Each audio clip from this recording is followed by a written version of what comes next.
7:08 now, and as David Cameron prepares to make a speech on Britain's relationship with Europe, BBC WM has been told that thousands of jobs in the West Midlands depend on firms here doing business in the EU. It's the warning that's come from the Liberal Democrat Philip Bennion. He's a member of the European Parliament for the West Midlands. We're going to be hearing from him at the moment. First of all, we've been speaking to Tony Haig. Tony runs Power Panels Electrical Systems in Cheslin Hay near Cannock, and this is what being part of Europe means for his business. Could our company continue to survive and indeed prosper and grow without doing business with anyone outside of the UK? I'd say definitely not.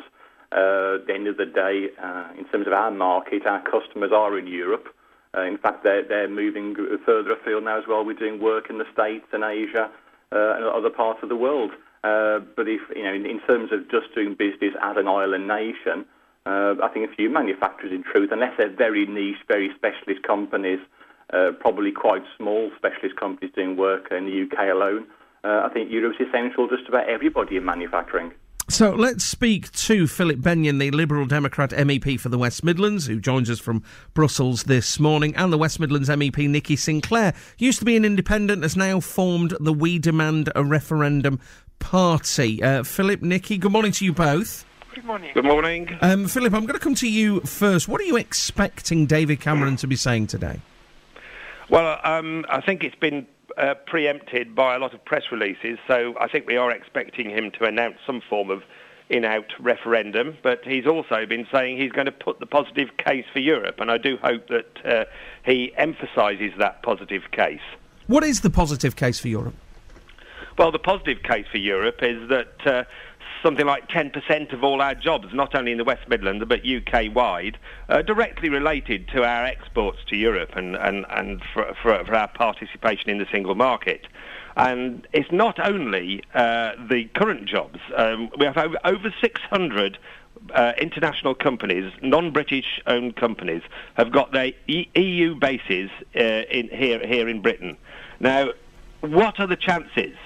What are the chances of new companies moving here if we're outside of the single market? And how many of those that are already here will up sticks and move back into the single market if we leave? OK, I just want to bring in Nikki Sinclaire. Nikki, it does seem like an awful risk to even look or talk about coming out of the EU. This is absolute nonsense scaremongering. There's an absolute fact with our relationship with the European Union. We buy far more off the European Union than they buy off us. So therefore, if we were to leave the European Union, it would be nonsense for them to stop selling us their Mercedes, their BMWs, their French perfumes. They would not want any type of trade kind of war with us. The free market would still be there for us. We're a huge buyer. This is scaremongering, and I would just people who remember the debate about the single currency in the late 90s, and it was people like Phil would get on and say, unless we join the euro, we're going to lose jobs and companies are going to move out of the UK. Nissan was a poignant example. We were told that Nissan, if we didn't join the euro single currency, would leave the UK. OK, but just moving on from the single currency. It's important they didn't move out. They further invested. I appreciate that. What about Tony Haig? We heard from Tony Haig in Cheslin Hay there. His business absolutely relies on Europe. Yeah, it relies on us being in Europe.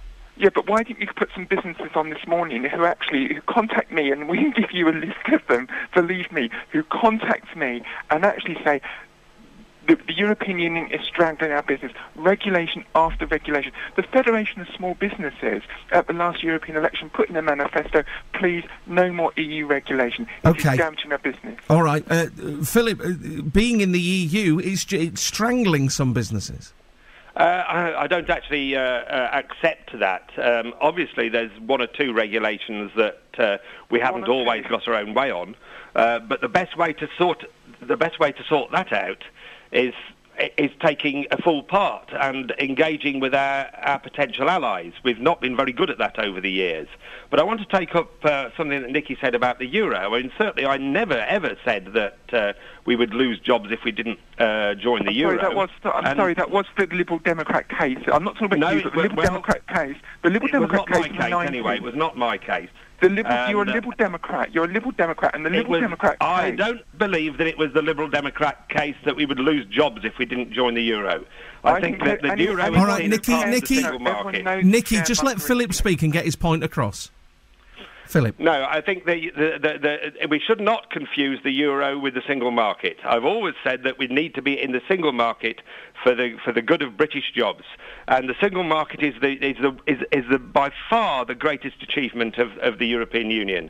I think Nikki has got a point in that there wouldn't be an absolute barrier thrown up, and we would still trade with Europe to a certain extent.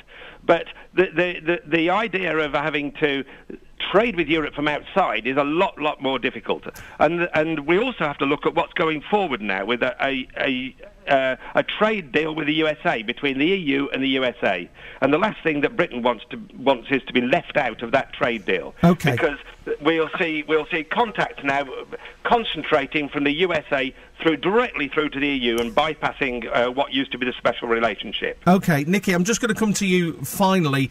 Is this not just a risky time to be even talking about this? Is this not going to make people a little bit twitchy at a time when the economy is faltering? It needs sorting. It needs bolstering. To talk about making such a big shift in what the country does, whether it's now or in 5 years' time, isn't that a bit risky?